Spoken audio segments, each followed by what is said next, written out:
Well, it was a snowy day.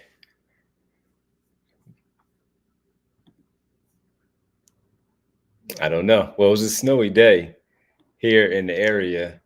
Devon, do we need to hit the reset button on you or what? It felt like somebody unplugged you in the middle of the The hell is going on, man? You there, Devon?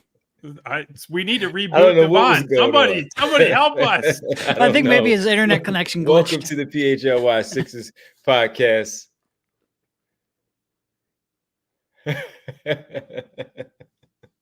Is this like a bet? It must have.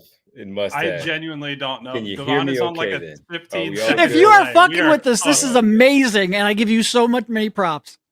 We are so cooked. Devon, you gotta leave and come back, bro. Hey, Derek, how you doing? Oh, I'm doing better now, buddy. I'm doing much better. I needed that little laugh. After Derek's Super Bowl flu, knocked him out of commission for Monday. He is back with us. Apparently, Devon was replaced by a robot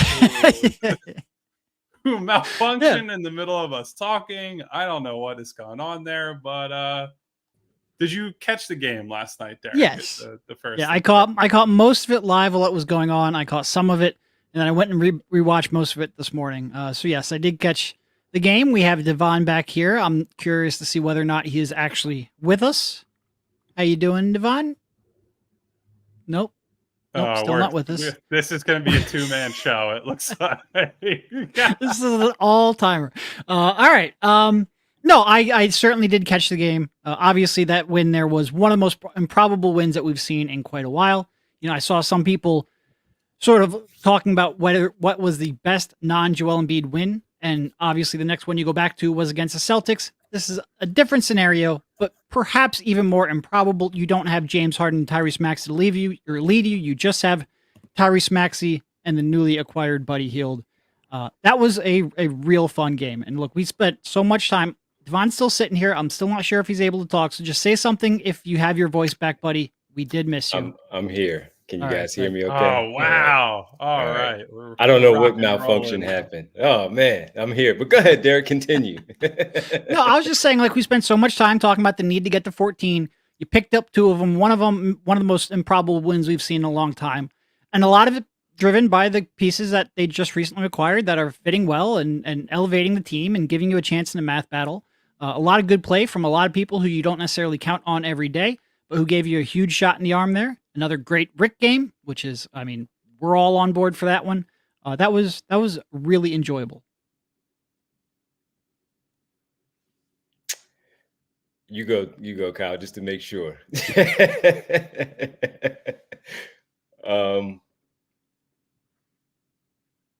I can't hear Kyle. I don't know what has gone on today, guys. There he is. I got it. There's Kyle. I was waiting for Devon. I'm completely flustered here. I am completely flustered. How about this? I'll jump in. Yes, Derek, it was arguably their best win of the season last night, and it was fun to talk about it last night in the way that we did, because it just so many things that again just stood out in it. The fact that they were playing the hottest team in the league, lost the lead at some point in the third quarter where they were trailing after 3, but still found a way to not just manufacture buckets, but stick around, retake the lead, and then not relinquish it, and to be up about, what was it, 10 points, Kyle? They were up at that point in the fourth quarter, and then to give that up once Buddy Hield fouled out, and to maintain, still get some Tyrese Maxey doing what he did. We talked about it, Derek, hitting those 2 mid-range shots, especially the one along the baseline over Max Strus, which was a fantastic shot.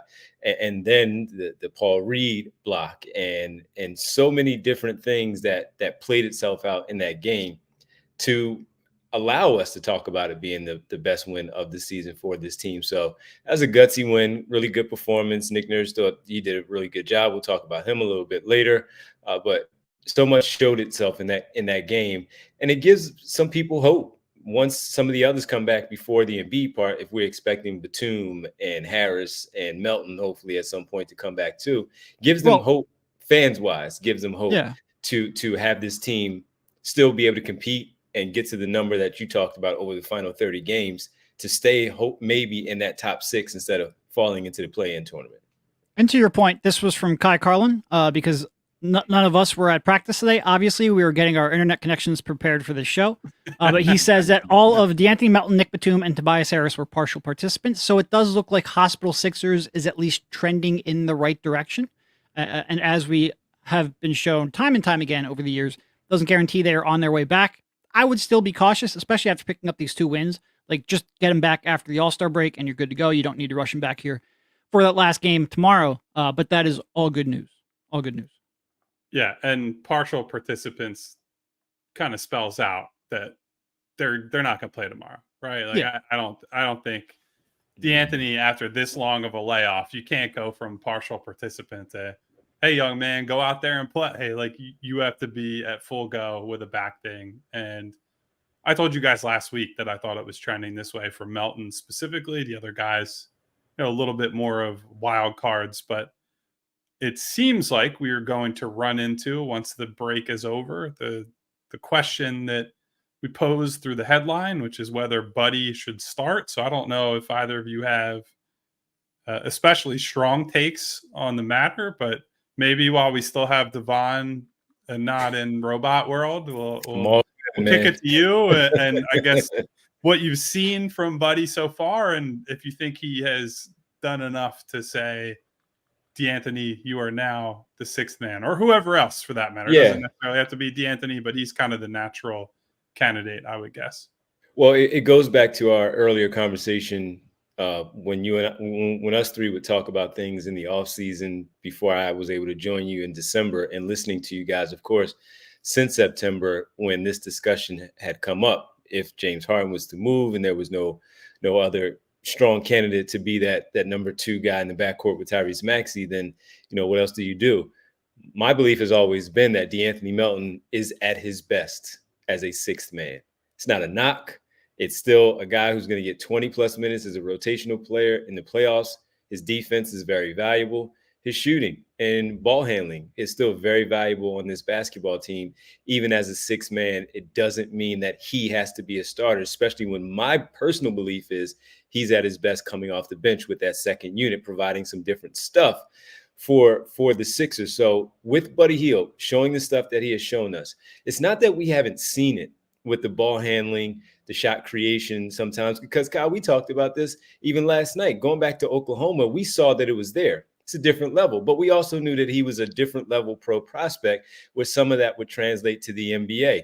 When he got to Sacramento, they didn't need that type of stuff from him. When he got to Indiana, still a different role, because he came with Tyrese Halliburton, and that was going to be the point guard of the future.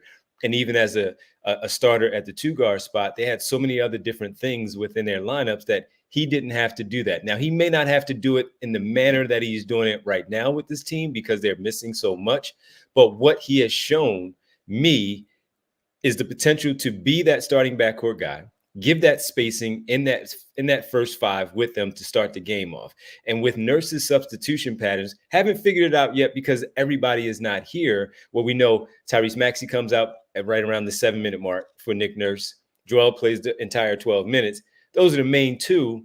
And I'm curious, when those players do come back, what would that substitution be like for Buddy Hield? But for right now, the stuff that he's doing by putting the ball on the floor, the assist numbers, that averaging 7 assists right now, and what he has going on with Paul Reed, and allowing for the things that he does to open more up for Tyrese Maxey as a scorer and even as a distributor out there.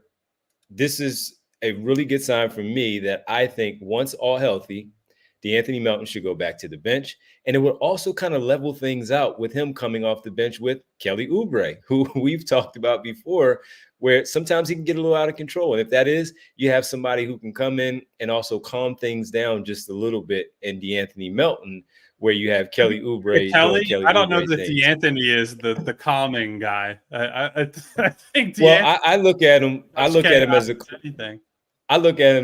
a calming guy, just in the sense that I feel like I can trust DeAnthony Melton much more than I can. The scoring is not the same. It's a different type of player, but in terms of somebody I could trust a little bit more, I trust him more than I do Kelly Oubre. And then the Kyle Lowry piece factors in there too. But Buddy Hield, yes, I would put him in the starting 5. because of it just fits with, I think, everybody else. And let's not forget about the Nick Batum piece, where the passing with him also, and making sure that Hield will get his good shots and things of that nature.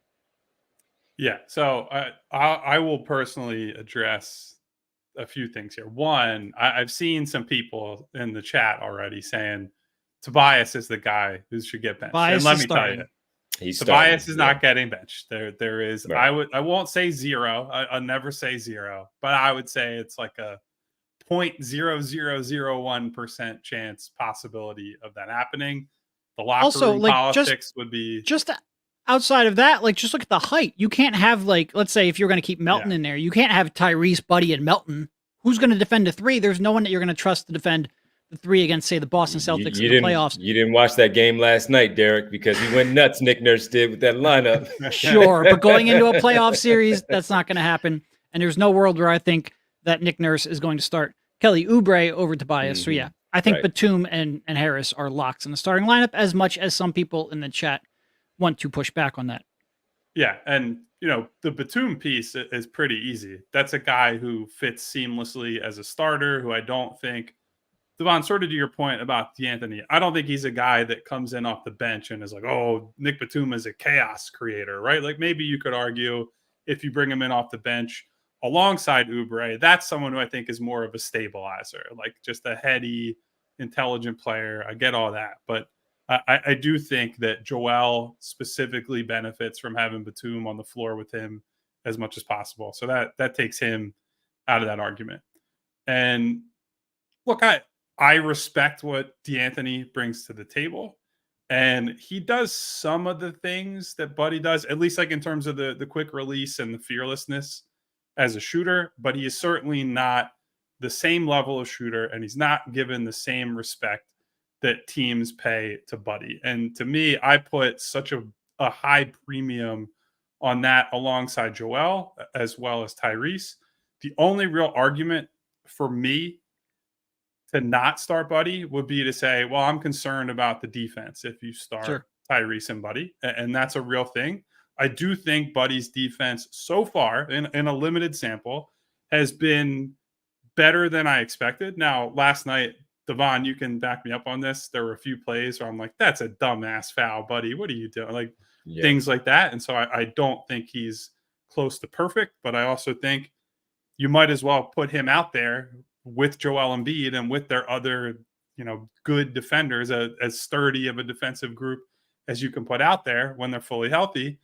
And you get all the benefits that we saw. Like, look, they're running split actions with Tyrese and Buddy last night. And the shooting is so important. I think you have enough defense between Tobias, Batum, and Joel to make up for what you're lacking between Tyrese and Buddy in the backcourt.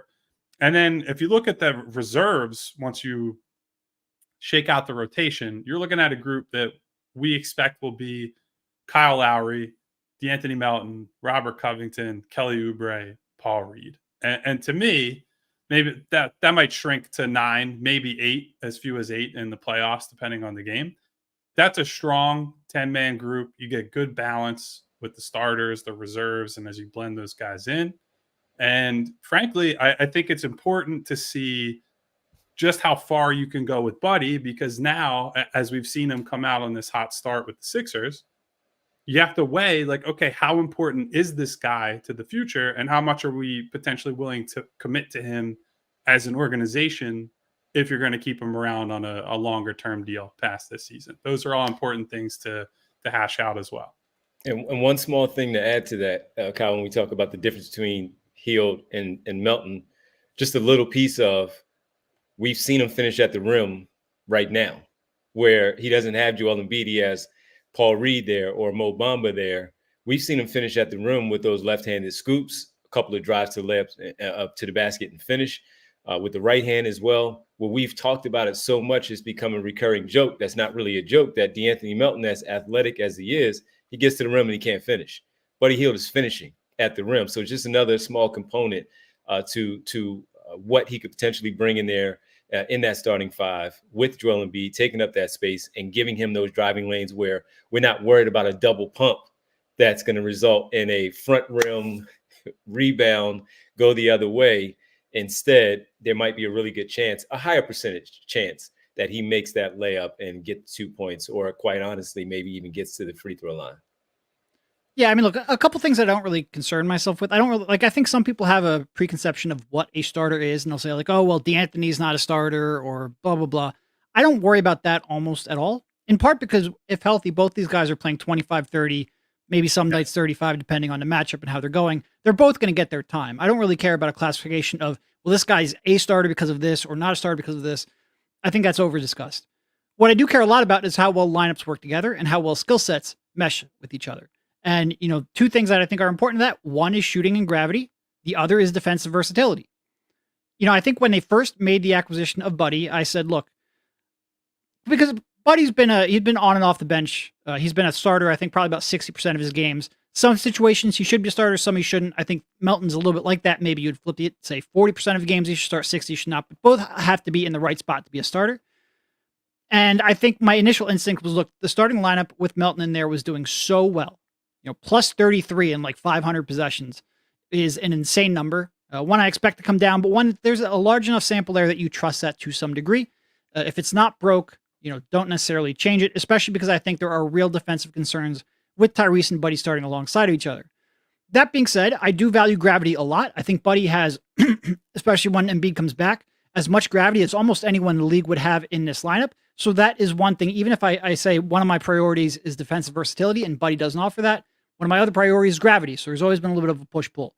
And like I said, I think my initial instinct was keep Melton in the starting lineup, bring Buddy in as a six-man. They'll both play 30 minutes. Who really cares? You can close with whichever one has the right matchup or is playing well. That being said, I think Buddy's defense has been better than I expected. So if that is true, everyone acknowledged right from the jump that Buddy is a better offensive player and offensive fit than D'Antoni. If the gap defensively isn't as big as I previously thought, and I think I've always been like, I think D'Antoni's a good, useful defender, but not perfect. And if that gap between those two isn't as big as I thought, then yeah, I would certainly start looking towards starting Buddy. I would like to get a little more information. I actually looked up, if you had to guess the offensive rating in 117 possessions with Maxey and Buddy next to each other, or defensive rating, I'm sorry. It was a lot worse than I thought. They give up 128.4 points per 100 so far. It's 3 games. It doesn't matter, but it is something to keep an eye on. Do they have the versatility? Because the eye test for me said, no, Buddy's actually competing pretty well. He's holding up better than I expected. He's certainly giving better effort than I expected. The question is, does that translate when you start playing against Boston and that ilk? And truth be told, D'Antoni would struggle a little bit there because he just doesn't have the size. He doesn't get through screens good enough. Like I said, he's not a perfect defender, and I think a lot of times we oversimplify it by saying he's a good one. He is exploitable to some degree. I guess this is a long way of me saying my initial inclination was to keep D'Antoni in there because it was working and because he offered a little more defensive versatility. After 3 games, I've shifted a little bit towards my inclination being start Buddy, bring D'Antoni off the bench. But really, if I take a step back, I'm saying I can't believe we're even having this discussion because nobody's freaking healthy on this team, and I have no confidence anyone ever will be. I have to see D'Antoni walk before I pencil him into any kind of a role, but it is a good problem to have. It really is. And if you want to see the new look Sixers, whether it's D'Antoni Melton in the starting lineup, Buddy Hield in the starting lineup, you want to see the new guys, go check them out at the arena.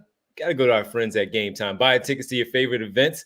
Should not be stressful, folks. So Game Time is the fast and easy way to buy tickets for all the sports, music, comedy, and theater near you. And with killer deals on last-minute tickets and their best price guarantee, you can stop stressing over the tickets and start getting hyped for all the fun that you'll have. Here are a few things to experience on the Game Time app, like I have. Of course, flash deals and last-minute tickets. Easy to find and buy tickets for every kind of event in your area. And those images of seat views are key. That's clutch right there to know exactly where you're sitting so you can see all the floor, everything that's happening. You need to see it. Lowest price guarantee, event cancellation protection, job loss protection, etc. Who gives you that? Well, Game Time does, because it's the place for last-minute ticket deals. Forget planning months in advance. Game Time has deals on tickets right up to the day of the event. Tomorrow, final game before the All-Star break. Maybe you want to be in the building in South Philadelphia. You get exclusive flash deals on tickets for basketball, football, baseball is about to come back, concerts, comedy, theater, and more. The Game Time guarantee means you'll always get the best price. And if you find tickets in the same section and row for less, Game Time will credit you 110% of the difference. So snag the tickets without the stress with Game Time. Download the Game Time app, create an account, and use code PHLY for $20 off of your first purchase. Terms apply. Again, create an account and redeem code PHLY for $20 off. Download Game Time today. Last minute tickets, lowest price guaranteed. We also want to make sure we tell you about Rocket Money because we all want to make sure that you get the most out of your money and that you're not wasting money on unnecessary subscriptions. You could buy a little free swag then. Anyway, Rocket Money is a personal finance app that finds and cancels your unwanted subscriptions, monitors your spending, and helps lower your bills. With Rocket Money, you can see all of your subscriptions in one place, and if you see something you don't want, you can cancel it with a tap, and you never have to get on the phone with customer service. They'll even try to get you a refund for the last couple months of wasted money, and negotiate to lower your bills for you by up to 20%. All you have to do is take a picture of your bill, and Rocket Money takes care of the rest. Rocket Money has over 5 million users and helps save its members an average of $720 a year with over $500 million in canceled subscriptions. So stop wasting money on things you don't use. Cancel your unwanted subscriptions by going to rocketmoney.com/PHLY. That's rocketmoney.com/PHLY.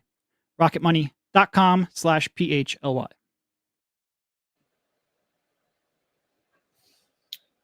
All right, welcome back. And I did it again where I left the mute button on and started okay. talking. So this is live, I'm man. Really, it's okay. Really firing on all cylinders today. Okay, I made fun of Devon for being a robot, and this robot can't even click the unmute button. So it's okay. Bad job by me. I was going to say, to build off of what Derek was saying, Buddy clearly to this point in his career has been viewed as a guy who is more of a, like D'Anthony, a situational starter. He is not someone who has been, at least in the eyes of his coaches he had previously, not someone who you just pencil in every night and say, oh, well, he's in. He's definitely a starter. He fits against this team. He's matchup proof, et cetera, et cetera. And I would say part of that has worked to the Sixers' advantage. I think based on what Daryl Morey said publicly, based on the price that seems to have been quite low for the type of offensive value they're getting from him so far, it appears that they got him at a lower price because the league did not see the same value for him as maybe the Sixers did. That the Sixers looked at him and said, look, in this ecosystem, with our surrounding talent, with our needs, he can provide more value for us than maybe he would elsewhere. And that, to me, I think was part of the logic of trading for this guy at all and saying, hey, look, we're going to get, whatever it is, 3 months, 4 months, whatever, to look at this guy in our system.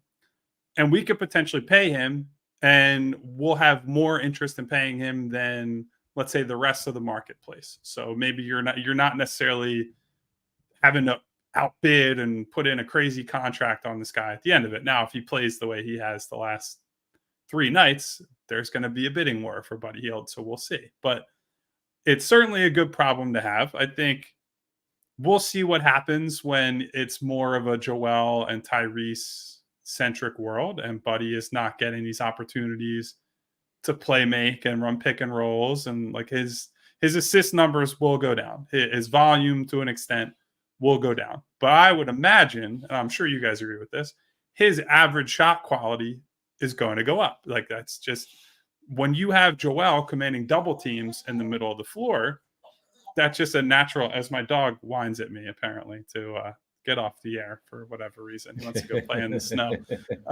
When you have Joel commanding doubles in the middle of the floor and Buddy's out there and Nick Batum is out there and Tyrese Maxey is out there, that's 3 guys that have quick releases, are great catch and shoot guys, and teams don't want to leave alone. So all of a sudden you're put in a scenario where you can't leave.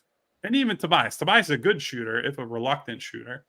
You put great shooting around Joel, you're really making it difficult for defenses to do anything other than single cover him or give up an open 3 to a 40%, 40+% 3-point shooter. And that has always been the holy grail.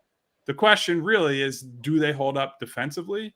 And defense is where they've had fewer struggles historically in the playoffs with Joel. It's always been, in most series that they've lost, it's been because they haven't been able to score enough.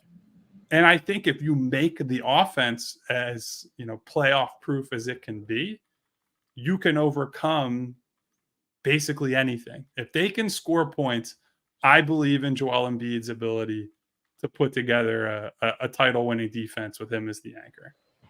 So I was talking to a good buddy who's been around the game of basketball for a while. Goes by the name of Glenn. What if we ask Tyrese Maxey to come off the bench? Let's not do that again. Don't speak that evil into the world, Derek. And whatever you do, don't say that Tyrese's idea was that absolute nonsense. As you were saying all that, Kyle, about the defense in the playoffs, it made me think about the JJ Redick run during the 2 years that he was here. And the offense, sometimes, of course, it was there. And then when he got to the Boston series, some things went the other way.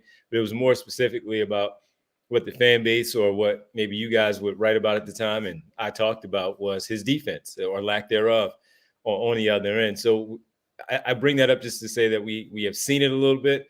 Is that a glimpse of what we're talking about, but maybe a little more athletic when it comes to Buddy Hield versus JJ Redick and maybe getting around those screens. And as good as he was as a team defender and help defender, we know that part of the problem was him on his man or getting through those screens and getting over the top of those screens to close out and not get torched on the other end. So it made me think of the JJ Redick playoffs where we're talking about Buddy Hield, similar type of player, of course, with the shooting reputation that he has, not known as a defender. But are we going to see the same, or could it be a little bit different because of the foot speed and, of course, all of that stuff to want to in that particular game once we do get there? Well, I was waiting to see if Derek would take that one over there because I don't want to just continue to bogart over here. I would say this. I can only speak for like 30 seconds at a time before I give out anyway, so go for it. So a few things here, Devon. One, I would say the half-court offense issues against Boston in that series were horrible. They were pronounced. And I think you saw the limitations that Ben Simmons had as a lead ball handler back then. Certainly Robert Covington getting taken out of the lineup entirely in favor of TJ McConnell in that series. Well, not entirely, out of the starting lineup. I should say. But Covington being replaced by TJ showed you that they needed more creation, just another person who could do more than be a standstill shooter. Cov was getting picked on quite heavily in that series and was not leaving the defensive impact. And so they had to take him off the floor and sub TJ in. So that's number two. And it's a fair point because JJ was hunted in that series. And I would say that Boston at that time and certainly since is a pretty unique team in that, especially back then, they were a hunt the bozo offense, right? That they were specifically designed to, hey, we got Jaylen Brown, we got Jason Tatum, we got Terry Rozier, even Marcus Smart to a lesser extent, were all guys that if Brad Stevens at the time felt that they had a favorable matchup, they were going to go and pick at it and pick at it and pick at it and pick at it. And the Sixers did a poor job of addressing that. So some of that, you could say, hey, they didn't do well from a personnel standpoint. They didn't respond well schematically. And those are two things that you would hope are better now. They didn't have ways to address it. But I do think, again, some of it starts with the offense. If your offense is better and you are constantly getting back and set and you're not trying to defend a team that's getting cross matches in early offense and is in transition and is not pulling the ball out of their own basket, I think you are able to at least not completely eliminate, but definitely diminish some of the issues you would have by having a single poor defender or a couple of poor defenders on the floor. So we'll see, but I have more confidence that on a general level that a Joel Embiid team will have a good playoff defense than a good playoff offense. Right. At the very least, if they're going to die, I wouldn't mind seeing them die a different way. Like we've seen, Joel Embiid come out and not be as effective, whether that's because of injury or spacing. We've seen him play alongside two power forwards. Didn't go great. We've seen all kinds of different iterations of this team, non-shooting point guards. you look up and down this roster now, really until you get to, if you look at your starting five, let's say Buddy's in that starting five, Milton sort of as a 6-man, Kyle Lowry, Paul Reed, and Kelly Oubre as your rotation. Outside of Kelly, every non-center can shoot. And Kelly's he's a streaky shooter. He's not a non-shooter. He's just a very streaky shooter. I just want to see Joel with this kind of spacing. I really hope, not taking a dark place, I really hope he can come back just so we can see what it looks like, because we've never had this kind of spacing around Joel. I do think Buddy is going to be a terrific fit alongside of them if that comes to pass. Like I said, do I have concerns about the defense? 100%. You just look at the top 4 of the guard rotation, throw 5 in there if Campaign plays as well. All five of them are exploitable to various degrees. D'Anthony's your best defender out there, but they just started the show off saying he's not perfect and can be exploited. But I want to see that kind of spacing. I want to see that kind of movement. I want to see what Nick Nurse can draw up, and I want to see how much Joel can cover up defensively. They just need to get that big fella back. Derek, how did you like that Kelly Oubre 17 seconds on the shot clock, top of the 3 with under 2 minutes to go? You mean the game winner? Don't be hating. It was a game winner. There was no hating from us on the show last night. We were all in on Kelly's moment in the sun last night. I have no comment on the shot that went in and won them the game. Of course you don't. Oh yeah, okay. I mean, look, that's Kelly, and people wonder why I'm lukewarm at best, concerned or angry at worst. That kind of decision making, like if that shot doesn't go in, we're having a very different conversation. It's a story of Kelly's career. The shot went in, great. And to be honest, he had such a good game all up until that point. Even if it didn't go in, I would try my hardest not to focus too much on that shot because he was one of the reasons they had a chance to steal a game. Sure. But it was not a great decision. It had a great result. So we'll move on. Okay. You want to get to Elton Brand here in a second? Before we get to EB and some of the news that's been out there, I want to tell everybody after a big win last night, a couple of things that we do have our Takeover event happening at the arena once again on the 23rd of February. If you like what you saw last night, Philadelphia taking down Cleveland, you want to see them beat them down again, this time at home, you got to come hang with us because we're going to be enjoying the game on the 23rd with all of you. Tickets, of course, are available, and we hope that you can jump in, go and get those tickets. And we're about 10 days out, and we want all the interaction that we can get from all of you in the arena on that day. We had a fun time the first time out when the Pistons were in town, and we hope this one is even better. The bar. Slightly right better team this time, guys. Slightly better. And it's a Friday night, and that can help a little bit there too. So Friday night, February 23rd, got the whole bar area that we're going to be there. So the PHLY Sixers takeover, the official takeover with Philadelphia host Cleveland, and we hope to see you there that day. So we hope to see you there that day, and maybe you'll have on some merchandise there. Like our hoodies for our show, the PHLY Sixers podcast hoodies that are available now at phlylocker.com. Go check it out. Got some hats there. We got the hoodies for all of our shows, the new hats. Derek has the golf hat there. Kyle has that same golf hat right there as well. Yes, you got the flat brim, the trucker hat, the dad hat. We have all of those all ready for you at phlylocker.com. So if you come hang out with us, you get it in time, and you can sit with us at the game with your gear on at the takeover as well. So we hope to see you there. Yeah, and I mean, Devon mentioned it, but that takeover on the 23rd against these same Cavaliers, a great rematch, should be a great game. And quite honestly, if you want to test this backcourt, this Maxey Hield backcourt, it's a great one to do it against. We will be in attendance. There will be a bar in our section. We might make use of that. I want to see all of you guys there because it was real fun the last time. Absolutely.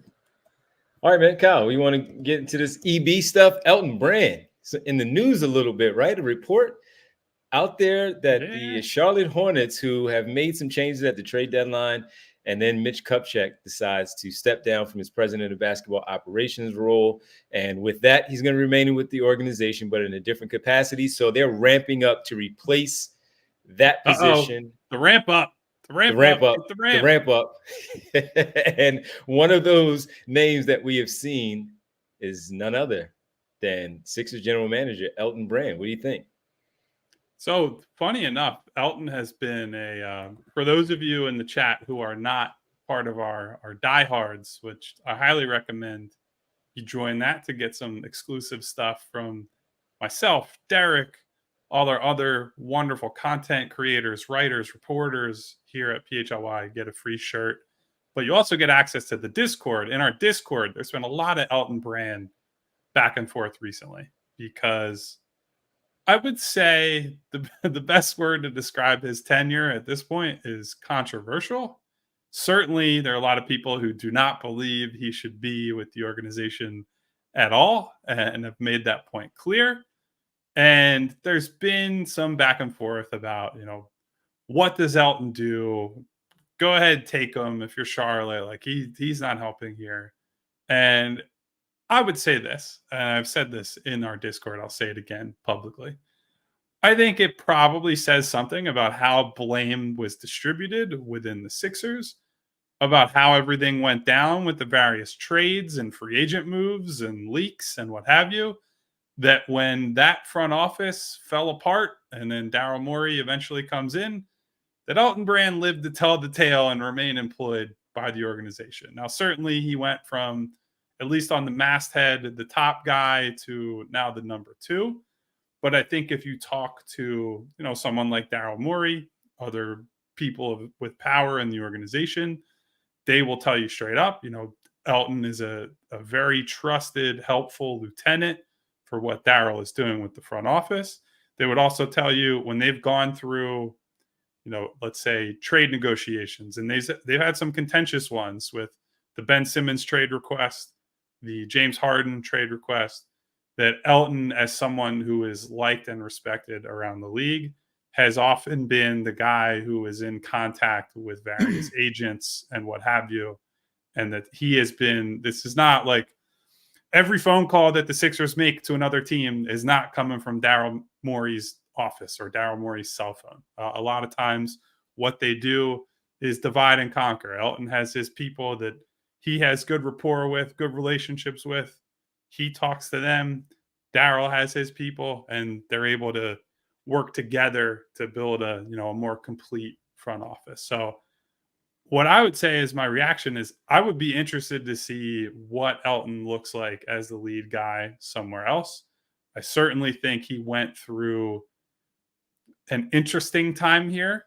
And if we're just looking at every move that was made during that time with him as the lead exec, I think there were some big mistakes made, but it's all about figuring out if you're Charlotte or another team considering him for the opening, you have to figure out how much of that was him and how much of that was a product of, we'll say, was a quote unquote collaborative front office setup. It was a clusterfuck, Kyle. It was a clusterfuck. There you go, Derek. That's probably a better, more accurate word than collaborative. So, here's what I'll say. And I'm a sucker for guys getting a chance to sort of change a narrative. I think that's one of the great things about sports is you can be seen as one thing early on in your career. You can completely change that. Dirk is one of my favorite examples, but they're all over the sport. It's one of the things I would love to see with Joel. Yeah, it sucks now that he is out and injured and nobody believes in him and by proxy the team, but he might have a chance to rewrite that and completely change how he's viewed. I think Elton has a little bit of a chance too, because he is sort of defined by what happened during that clusterfuck of a period that we just talked about. And there are two rational explanations for how that went. Either Elton Brand, with a year and a half of G League experience, was thrust into a team with title hopes and put in a completely unfair situation that would be unrealistic for him to be ready for. I don't think that's true. Or B, he had less influence and less of a final say than pretty much any other GM in sports, and it was a collaborative clusterfuck, in which case there were a lot of cooks in the room and you don't know what he truly wanted at the end of the day. And I certainly believe that second explanation is a lot closer from the truth. I think part of the reason so many people got behind Elton is they knew they would have a larger than normal voice in basketball decision-making than they otherwise would have. The whole thing was a clusterfuck. I don't blame And I'm glad we're not doing like a remote because I just dropped a few F-bombs there in a row. I apologize for all of you kids. Cluster Fs. I couldn't help it. But I think it is I would just love to see him actually get a chance to run a team and have a say on a franchise and have a say on his legacy. Certainly it was not a good job that was happened under his reign, but I think there's so many contributing factors. Do I know if he's going to be good or bad? No, I frankly have no idea. I know of a lot of people who speak highly of him. Then again, you tend to speak highly of people you either currently work with or previously worked with. But everyone has had pretty glowing reviews. That being said, he's had a few more years here to learn the ins and outs. Maybe a better situation to go to where he is not thrust right into trying to win a championship. I would like to see what he can do. I agree with you on that one, Derek, because I would like to see that also. Oftentimes when we would talk about some moves that were made when Daryl Morey got here, Kyle said it earlier, Elton Brand was able to still remain with his basketball team, even with the new guy over top of him, and not be replaced or asked to leave. And he has still been here. But the one thing I would talk about was, Daryl Morey has done this, but also include Elton Brand, because it seems that in that organization that he still has that level of respect from so many people within the organization, including the players. As players, to know that he is a former player and feels like they talk to him maybe a little bit differently than you hear from others. The respect is there from players too. I think I even read when Patrick Beverley just left that he mentioned EB and something that, and I'm saying EB because that's what he said in the message that he put out there. So I too would like to see it. There were some really good moves, like the Jimmy Butler move that he made, his very first move, because he was aggressive in doing so, and he landed a really good player that you thought would help get this team over the top. Did some really good stuff. And then he had some other ones that didn't work out so well. The Al Horford piece, and some even on a personal level where he was a part of it, where Mikal was traded, of course, to Phoenix. So I would like to see him, though, have an opportunity where he is not knocked down as a guy who had an opportunity. They did not like how it worked out, even though he was never really able to do all of the work himself. And going to Charlotte, where they're in rebuild mode still. And with that, to try to figure out how they can get that organization on track, whether Charlotte or elsewhere, maybe a little later down the line, he gets a job this summer. Maybe he replaces somebody in another organization. But I think he deserves a chance to do so. The guy works hard. He studies. I've talked to him about it, about how you go from the player to the executive, and what it all entails, the G League part to where he is now, or at least where he was before running the team, as you guys talked about a little bit earlier. I'm very curious to see if he can get it done on his own with his own franchise and his own opportunity to cook and get all those ingredients and put his team together to turn it into whatever it turns into. Yeah, and look, like I said, I don't know if he will be a good GM or not. I would just like to see it because I know he didn't have, and look, no GM really has final say. It always is the owner, and GMs usually have the strongest voice to that owner by a significant degree. That wasn't the case here in Philly with Brand. And there were definitely moves that he didn't want to do that were done. And I'm not going to say any more than that because there's about 8 different bad moves you can all pick from, but I know for a fact he didn't have as much full say as most people do. Like I said, does that mean he will be good or bad? I have no idea. Just like to see it. And really what it goes back to is that whole collaborative nonsense. Use a different word here. Don't want to offend the kids. That nonsense, I don't blame on Brand. I don't even blame on the people that may have been trying to have an outsized say.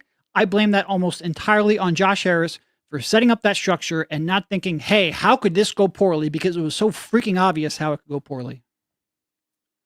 Yeah, look, so I'll reiterate some of what I said already, but I think for things to fall apart in the way that they did, where Jimmy Butler leaves and goes on to have a lot of success in Miami, the Horford thing's a disaster.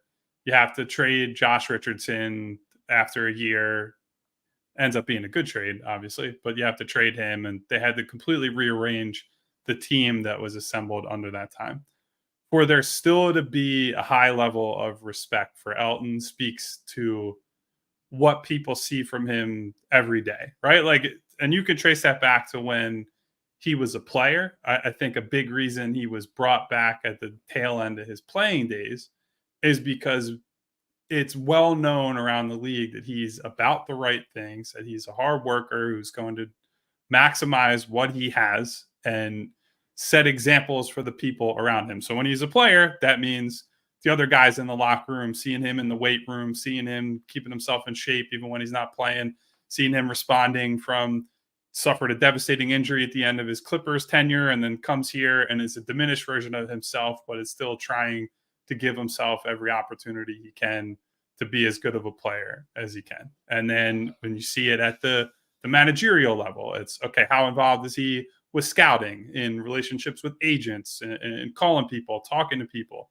managing those relationships both internally and around the league. And I like, on a personal level, I like Elton. Like I don't have a bad word to say about him. I can't tell you, like we could go down the list, right? Like the Matisse Thybulle draft pick when that was made, the McHale trade. We could go to, this is kind of, it's overlap with Daryl, but when it leaked that they had promised Isaiah Joe, how much credit do you give him for that? It seems like that was good talent identification, and how much blame does he get for the fact that that leaked? And, you know, there's stuff out there about who they wanted to target in the draft, right? Like there's a lot of stuff that you have to unpack to get to the heart of how good is this guy as the leader of an organization. But as Derek said, I would like to see him get a shot. I think removed from the cluster F that he has referred to. I think that's the most times cluster F has been said on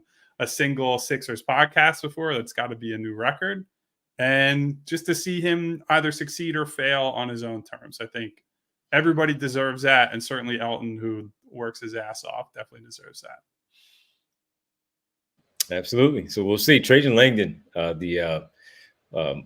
with the New Orleans Pelicans in their front office, also someone who is a candidate for that position. And I'd be very curious to see which one of those Duke guys, if either of them, land that job in Charlotte, because that's going to be very interesting. The Pelicans, they seem to have had more success with the draft, maybe a little bit. I don't know how much he's had with that, but certainly some players, Trey Murphy, Herb Jones, and of course the top picks that they've had in Zion Williamson and all of that stuff. Some good players on that team. So I'm very curious to see how that one plays out. As far as the game goes with the Sixers and the lineups and all the things that we've done, we talked about it a little bit last night, Kyle, and that is the Nick Nurse part of it.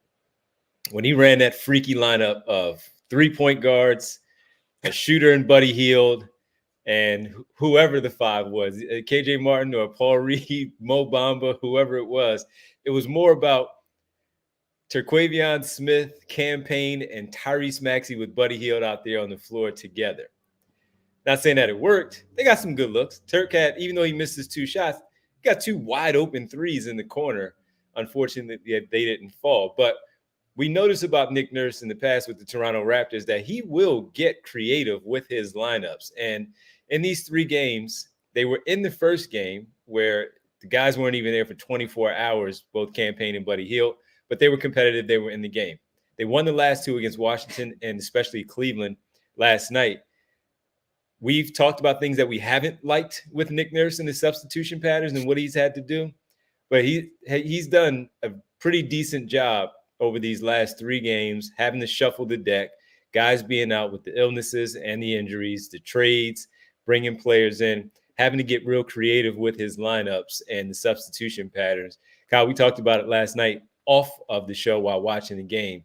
He's pretty good these last 3 games, especially last night. Yeah, and look, I've been hitting on it with Buddy specifically.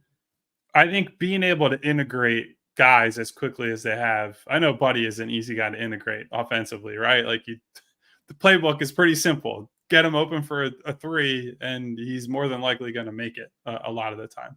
But the fact that Buddy came in here and immediately bought into what Nick Nurse is selling, it certainly helped that Campaign had experience with Nurse's playbook and had gone through a training camp with him and then played under Adrian Griffin, former Nurse assistant, who used a lot of the same terminology, if not same plays, during his brief tenure in Milwaukee, but reflects well on Nurse that they've gotten those guys up and running right away. I think the challenge was always going to be for this stretch without Joel.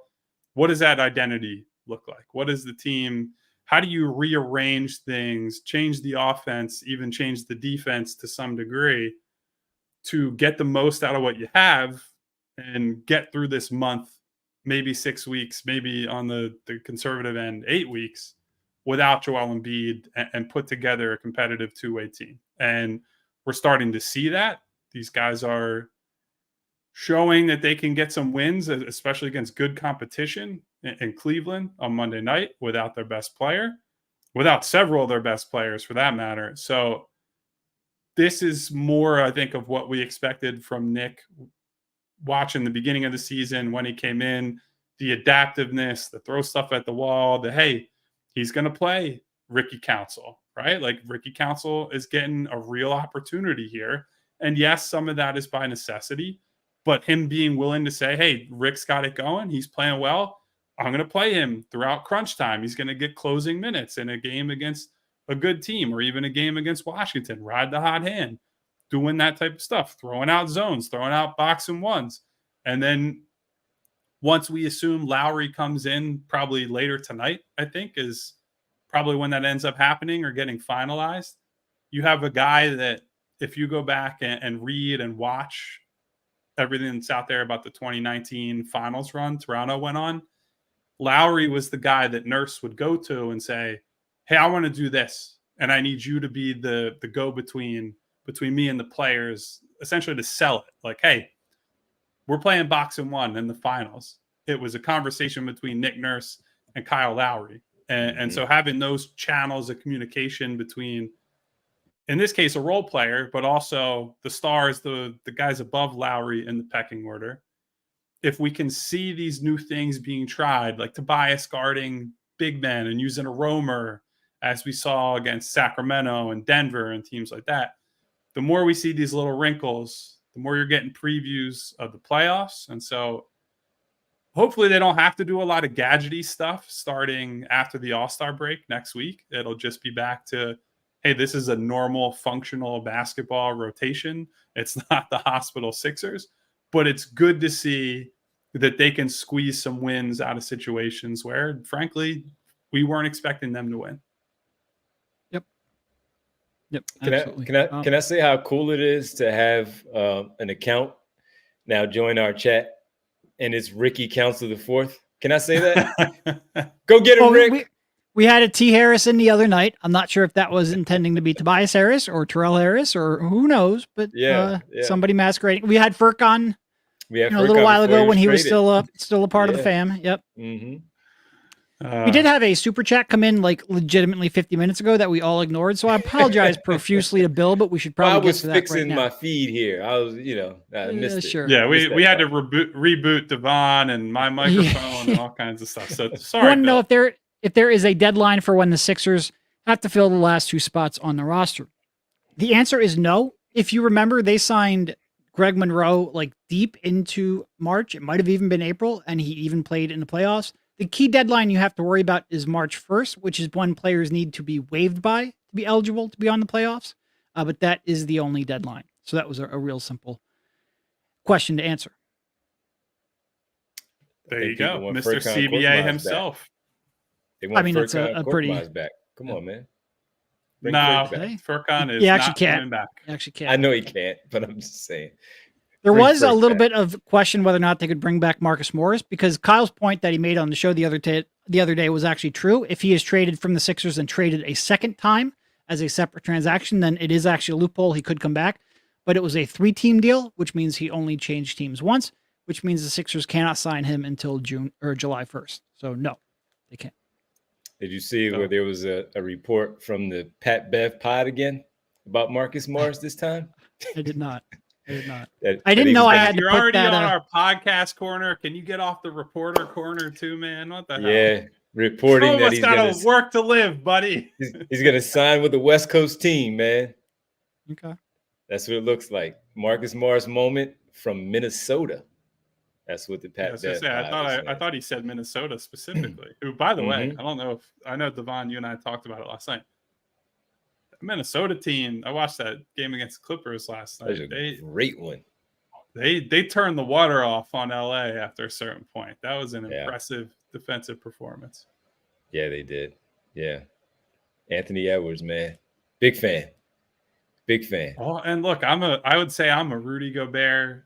I don't know if hater is the right word. Rudy Gobert skeptic is probably more of an accurate description. But I think if you're a believer, and credit to Derek, who was high on Minnesota coming into the year when I was still pretty dubious. I think if you're a believer in Gobert and what they're building there, I think how you differentiate it, this team versus the teams in Utah that flamed out in the playoffs, is that they got real wing athletes to surround him with. So when a team like LA spreads it out, plays 5 out the way the Clippers like to in the playoffs, and certainly tried to last night, you got McDaniels and you got Ant out there in addition to some other guys instead of, Bojan Bogey and Clarkson. And, yeah. Which, by the way, there's already been some pushback on Bojan in New York for looking pretty rancid defensively. On granted, a team that's who he is. He's rancid. But I think people expected him to be a little bit. He's had a better reputation there than he's shown on the floor for a good 3-4 years at this point. Yeah. No, look, he would have been I really like him as an offensive fit because I trust not only the shot but the decision making and the movement. He's borderline unplayable in the playoffs, and I'm probably saying borderline just to be kind. He would be a tough fit in a playoff series against the Celtics. Let's just put it that way. Well, see what Buddy Hield, no problems there, man. Defensive stopper. Put him at the top of that 1-2-2, Nick. Put him up there, man. Get crazy with Buddy Hield. Well, folks, that'll do it for us. Tomorrow we'll be back after the Sixers game, their final game of the first half. They're going to host the Miami Heat in the arena. It's going to be the final game before the All-Star break. And then I'll have a few days off to kind of recuperate, get some rest, and hopefully when we get back, they'll have some bodies able to join them on the floor so we can see this team a little bit better. Kyle, we got a lot of people, man. A lot of people. We do have a lot of people. Once again, I love our people for showing up. By the way, I think our friend of the pod, Dan Murphy, who actually came to our previous Takeover event, by the way, Dan Murphy in the chat or the comments of last night's video said that he moved a meeting today. Yes. To be able to be watching this show today. So I want to give a special individual shout out to my guy, Dan. Soundboard, Kyle. Well, Derek's on the soundboard. I got the soundboard. There's the thing. So shout out to Dan and anybody else who took the time in the middle of the day to come hang out with us today. I want to specifically shout out all our people, though. Oh, this is the one you were looking for. I'm sorry. I'm an idiot. Yeah, there you go. There we go. Thank you, Dan. Thank you. So thank you to Dan. Thank you to Money Mar, who, by the way, a little bit of a pessimist recently. Come on, Money. What's going on, man? We got to ride the good vibe train for right now, buddy. Let's come on, Mar. Fun. Come on, man. We got Chris B, Philly Insider, AA Ron, Fusion, Martian Lynch, The Village, Eugene Ross, Brian Knight. We got Gavin. Got my guy Will. We got Provolone John. We have friend or at least affiliate of the podcast, Ricky Council the Fourth. What up, Rick? Go get him. Go get him, Rick. We got Caden. We got, let's see, there's a lot of names here, fellas. Did I say The Village? We got The Village. We got Philly Eagles fan. We got Broad F. Jord. That looks like it should be something. I don't know, man. That's what up, B? What up, B? You would think I don't talk for a living. We got Yukon in here. We got our guy Al, the 2-minute warning. What up, Al? We got Randy. Got Finney Chase. We got Ken Wilson. We got a whole lot of people in here today. Patrick Harris. We had Bill, the plant avatar, our super chatter for the day. Thank you, Bill. Up, Bill. Sorry for making you wait for so long, everybody. We love having you here each and every day. We got Coop there with Derek there. We got Coop making an appearance. Mark Andrews. Once again. Oh, look at that. I would try to get my dog Louie on the show. Say shout out to Louie. But what up, Lou? He's 70 pounds. I'm not picking him up on the show. That's a little bit of work. So everybody, if you haven't already, hit that subscribe button to subscribe to the pod. Hit the bell icon, and you will get notifications each and every time we go live. You hit the thumbs up button. Maybe Louis will make an appearance on the next pod. Maybe Ricky Council will hit some clutch free throws. Maybe you'll just have some good fortune in your personal life. In any case, we'll be back tomorrow, Wednesday night, after the Heat game. And then it's the All-Star break, baby. So we'll see you then. Have a good one. We all silly like the mayor.